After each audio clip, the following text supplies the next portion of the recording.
ओम शांति। 13 अक्टूबर 2022 बाबा के महावाक्य। मीठे बच्चे, अब तुम्हारे दिल में खुशी की शहनाई बजनी चाहिए, क्योंकि बाप आए हैं हाथ में हाथ देकर साथ ले जाने। अब तुम्हारे सुख के दिन आए कि आए। प्रश्न: अभी नई झाड़ का कलम लग रहा है, इसलिए कौन सी खबरदारी अवश्य रखनी है? उत्तर: नई झाड़ को तूफान बहुत लगते हैं। ऐसे ऐसे तूफान आते हैं जो सब फूल फल आदि गिर जाते हैं। यहाँ भी तुम्हारे नए झाड़ का जो कलम लग रहा है, उसे भी माया जोर से हिलाएगी। अनेक तूफान आएंगे।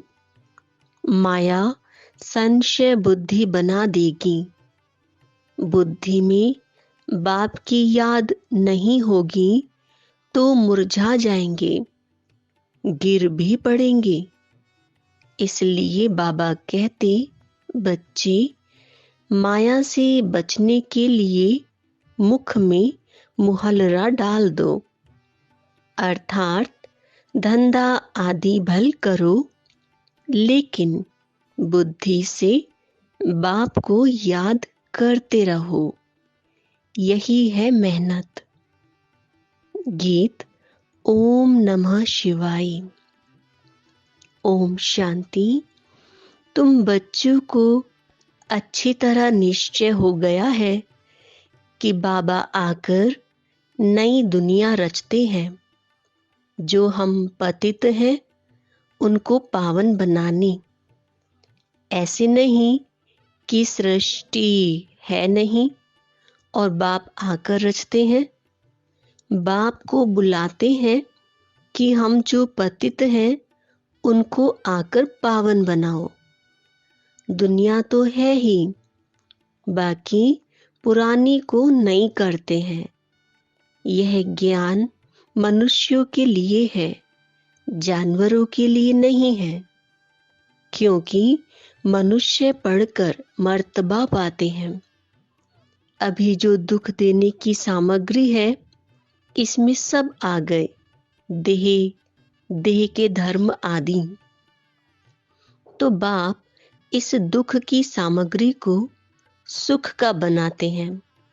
तब बाप ने कहा है, मैं दुख धाम को सुख धाम बनाता हूँ। मैं हूँ ही दुख हरता सुख करता। अब तुम्हारे अंदर शहनाई बजनी चाहिए कि हमारे सुख के दिन सामने आ रहे हैं। जानते हो कि बाप कल्प के बाद मिलते हैं, और कोई ऐसे किसके लिए नहीं कहते। भगवान आते ही हैं भक्तों की सद्गति करनी। अपने साथ हाथ में हाथ देकर ले चलता हूँ। ऐसे नहीं कि सुख धाम में जाकर तुमको छोड़ता हूँ। नहीं, इस समय के पुरुषार्थ अनुसार आप ही जाकर प्रारब्ध भोगते हो। जितना जो औरों को समझाते हैं, उतना उनको ड्रामा पक्का हो जाता है। मनुष्य कोई ड्रामा देखकर आते हैं तो कुछ दिन तक पक्का हो जाता है, तो तुमको यह भी पक्का हो जाता है, क्योंकि यह बेहद का ड्रामा है। सतयुग से लेकर इस समय तक ड्रामा बुद्धि में है। सेंटर पर आते हैं तो सावधानी मिलती है। तो यह याद आ जाता है। यहाँ भी बैठे हो तो याद है। सृष्टि तो बेहद का ड्रामा है, परंतु है सेकंड का काम। समझाते हैं तो झट ड्रामा बुद्धि में आ जाता है। जानते हैं कि कौन कौन आकर धर्म स्थापन करते हैं। मूल वतन को याद करना भी सेकंड का काम है। दूसरा नंबर है सूक्ष्म वतन, तो वहां भी कोई बड़ी बात नहीं है, क्योंकि वहां भी सिर्फ ब्रह्मा विष्णु शंकर दिखाया है। वह भी झट बुद्धि में आ जाता है। फिर है स्थूल वतन। इसमें 4 युगों का चक्र आ जाता है। यह है बाप की रचना। ऐसे नहीं कि सिर्फ तुम स्वर्ग को याद करते हो, नहीं, स्वर्ग से लेकर कलयुग अंत तक का तुम्हारी बुद्धि में राज है। तो तुमको औरों को भी समझाना है। यह झाड़ और गोले सृष्टि चक्र का चित्र सबके घर में रहना चाहिए। जो कोई आवे उनको बैठ समझाना चाहिए। रहमदिल और महादानी बनना है। इसको अविनाशी ज्ञान रतन कहा जाता है। इस समय तुम भविष्य के लिए धनवान बनो। बाप समझाते हैं, बच्चे, अब तक तुमने जो कुछ पढ़ा और सुना है उन सबको भूल जाओ। मनुष्य मरने समय सब कुछ भूल जाते हैं ना। तो यहाँ भी तुम जीते जी मरते हो। तो बाप कहते हैं, मैं नई दुनिया के लिए जो बातें सुनाता हूँ वही याद करो। अभी हम अमर लोक में जाते हैं और अमरनाथ द्वारा अमर कथा सुन रहे हैं। कोई पूछते हैं, मृत्युलोक कब शुरू होता है? बोलो, जब रावण राज्य शुरू होता है। अमरलोक कब शुरू होता है? जब राम राज्य शुरू होता है। भक्ति की सामग्री तो ऐसे फैली है जैसे झाड़ फैला हुआ हो। अब नई झाड़ का कलम लग रहा है, तो ऐसे झाड़ को माया के तूफान देखो कितने लगते हैं। जब तूफान लगता है तो बगीचे में जाकर देखो कितने फल फूल गिरे हुए होते हैं, थोड़े बच जाते हैं। यहाँ भी ऐसे है कि माया के तूफान आने से और बाबा की याद ना रहने से मुरझा जाते हैं। कोई तो गिर पड़ते हैं। हातम ताई का खेल है ना कि मुख में मुहल्ला डालते थे। अगर बुद्धि में बाबा याद हो तो माया का असर नहीं होता है। बाबा यह थोड़े ही कहते हैं कि धंधा आदि ना करो। धंधा आदि करते बाप को याद करो, इसमें मेहनत है। राजाई लेना कोई कम बात है क्या? कोई हद की राजाई लेते हैं तो भी कितनी मेहनत करनी पड़ती है। यह तो सतयुग की राजाई लेते हो, मेहनत जरूर करनी पड़े। परमात्मा को ज्ञान का सागर कहा जाता है, जानी जाननहार नहीं। जानी जाननहार माना थॉट रीडर, यानी अंदर को जानने वाला। वास्तव में यह भी एक रिद्धि सिद्धि है, उससे प्राप्ति कुछ नहीं। अगर उल्टा भी लटक जाए तो भी प्राप्ति कुछ नहीं। आजकल तो आग से भी पार करते हैं। एक सन्यासी था, उसने आग से पार किया। सुना है सीता ने आग से पार किया, तो यह भी आग से पार करते हैं। अब यह सब दंत कथाएं हैं। वह कह देते शास्त्र अनादि हैं। कब से? तारीख तो कोई है नहीं, दूसरे धर्मों की तारीख है, उससे हिसाब लगाया जा सकता है। जैसे कहते हैं क्राइस्ट के 3000 वर्ष पहले भारत हेवन था, परंतु हेवन में क्या था यह नहीं जानते। झाड़ का राज तुम्हारी बुद्धि में है। तुम वर्णन कर सकते हो कि इस वृक्ष का फाउंडेशन कैसे लगा, फिर कैसे वृद्धि को पाया। जब फ्लावर वास फूलदान बनाते हैं तो ऊपर में फूल बनाते हैं। यह भी ऐसे है। पहले देवी देवता धर्म का तना था, पीछे यह सब धर्म तने से निकलते हैं, अर्थात उनकी प्रजा का फ्लावर दिखाते हैं। अब विचार करो, हर एक धर्म जब आता है तो फूलों का बगीचा था, गिरती कला पीछे आती है, अर्थात पहले गोल्डन, सिल्वर, कॉपर, अब आयरन में है। पढ़ाई तुम्हारी बुद्धि में होनी चाहिए। नॉलेजफुल बाप बैठ वृक्ष और ड्रामा का फुल नॉलेज देते हैं। इस कारण परमात्मा को ज्ञान का सागर, बीज रूप कहा जाता है। यह मनुष्य सृष्टि का बीज रूप है जो ऊपर में रहता है, जो इनकॉर्पोरियल वर्ल्ड आत्माओं की है। उनको ब्रह्मांड, ब्रह्मलोक कहते हैं, जहां आत्माएं अंडे मिसल रहती हैं। साक्षात्कार भी करते हैं। आत्मा बिंदी रूप है।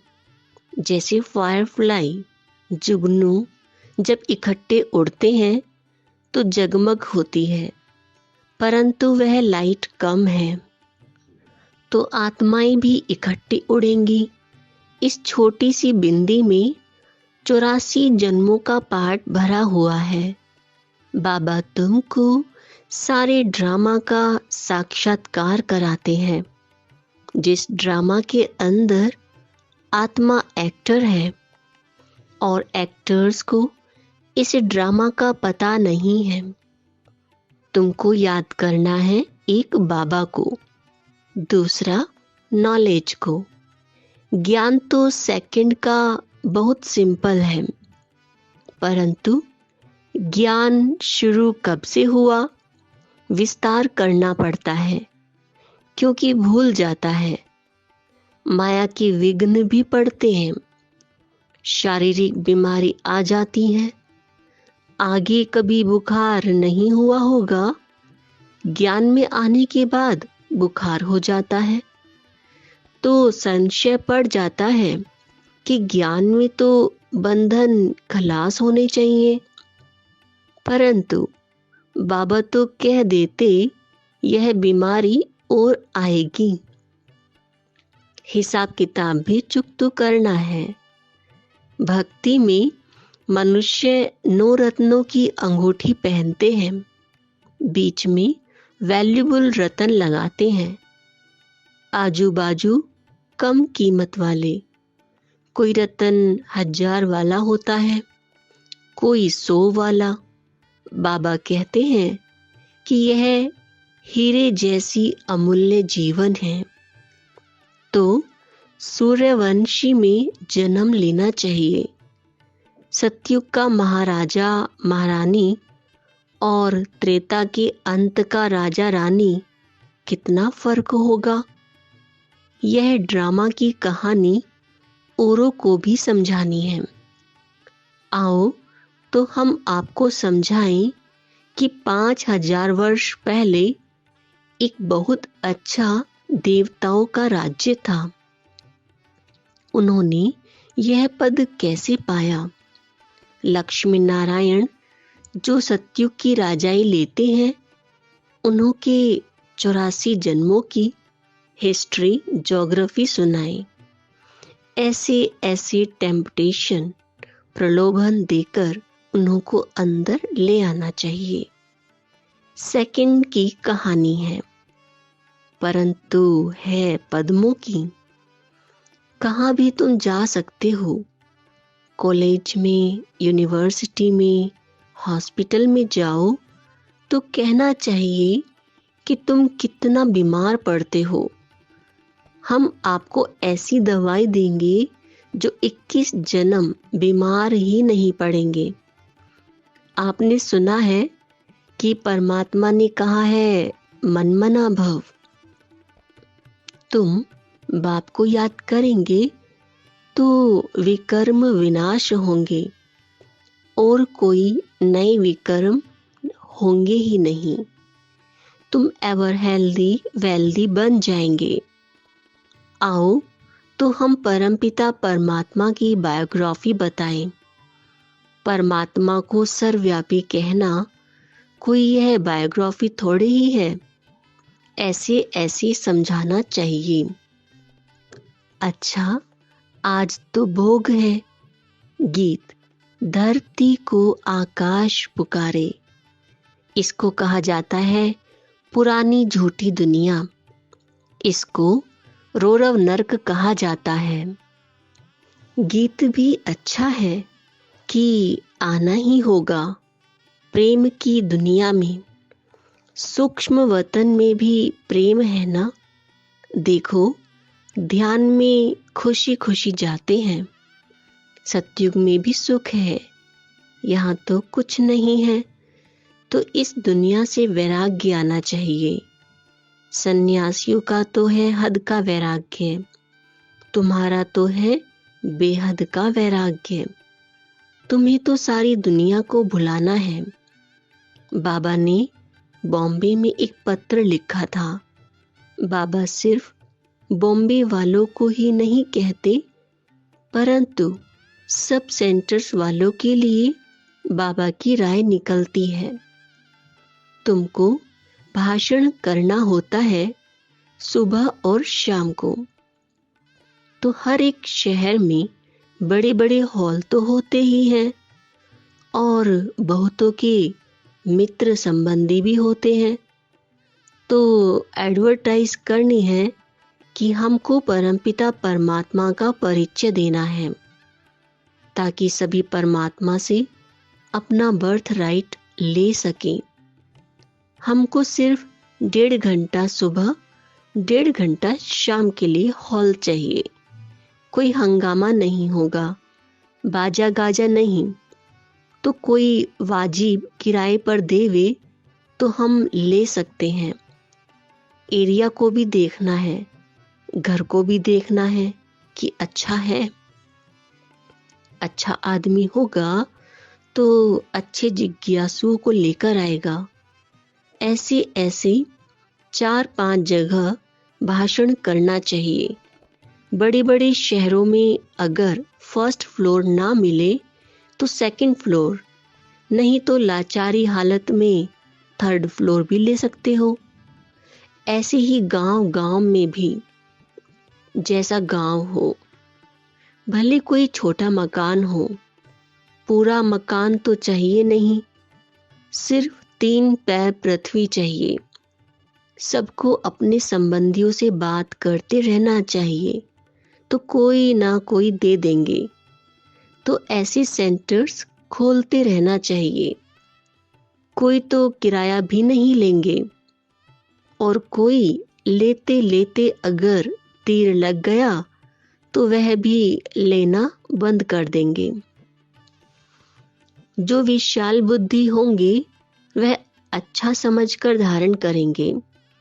जिनकी विशाल बुद्धि है उनको महारथी कहा जाता है। वह तो 1-2 के पिछाड़ी सेंटर्स खोलते जाएंगे। बच्चे जानते हैं कि हम अपना राज्य श्रीमत पर गुप्त ही गुप्त स्थापन कर रहे हैं और कोई जान नहीं सकते कि कैसे स्थापन करते हैं। बस पवित्र रहना है। तो बाबा ने कहा है कि माया ने दुख दिया है, इसको छोड़ो। माया जीते जगत जीत बनो। मन को जीतने की बात नहीं, मन तो शांति धाम में रहता है। यहाँ शरीर है तो शांत रह ना सके, तो शांति धाम है परम धाम। यहाँ समझानी मिलती है तो चिंतन भी चलता रहे। वहाँ सेंटर पर आया, कथा सुनी और धंधे में लग गए खल्लास। यहाँ ताजा ताजा रहता है, इसलिए बच्चे रिफ्रेश होने के लिए आते हैं। दुनिया वालों की बुद्धि में नहीं रहता कि भारत परमात्मा का बर्थ प्लेस है। यहाँ सुनने से तुमको नशा रहता है कि हम शरीर छोड़ अमर लोक में जाएंगे। सतयुग में यह नहीं होगा कि फलाना मर गया। नहीं, जब पुराना चोला छोड़ेंगे, नया लेंगे तो खुशी होगी ना, बाजा बजेगा। अच्छा, मीठे मीठे सिक्के लधे बच्चों प्रति मात पिता बाप दादा का याद प्यार और गुड मॉर्निंग। रूहानी बाप की रूहानी बच्चों को नमस्ते। हम रूहानी बच्चों की रूहानी बाप को नमस्ते। धारणा के लिए मुख्य सार। पहला पॉइंट, इस बेहद की दुनिया से वैराग्य रख, इसे बुद्धि से भूलना है। अविनाशी ज्ञान रतन धारण कर, भविष्य के लिए धनवान बनना है। दूसरा पॉइंट, नई दुनिया के लिए बाप जो बातें सुनाते हैं वह याद रखनी है, बाकी सब पढ़ा हुआ भूल जाना है। ऐसा जीते जी मरना है। वरदान, कल्याणकारी युग में स्वयं का और सर्व का कल्याण करने वाले प्रकृति जीत माया जीत भव। इस कल्याणकारी युग में कल्याणकारी बाप के साथ साथ आप बच्चे भी कल्याणकारी हो। आपकी चैलेंज है कि हम विश्व परिवर्तक हैं। दुनिया वालों को सिर्फ विनाश दिखाई देता, इसलिए समझते हैं यह अकल्याण का समय है, लेकिन आपके सामने विनाश के साथ स्थापना भी स्पष्ट है और मन में यही शुभ भावना है कि अब सर्व का कल्याण हो। मनुष्य आत्माएं तो क्या, प्रकृति का भी कल्याण करने वाले ही प्रकृति जीत माया जीत कहलाते हैं। उनके लिए प्रकृति सुखदायी बन जाती है। स्लोगन, न्यारे प्यारे होकर कर्म करने वाले ही संकल्पों पर सेकंड में फुल स्टॉप लगा सकते हैं। ओम शांति।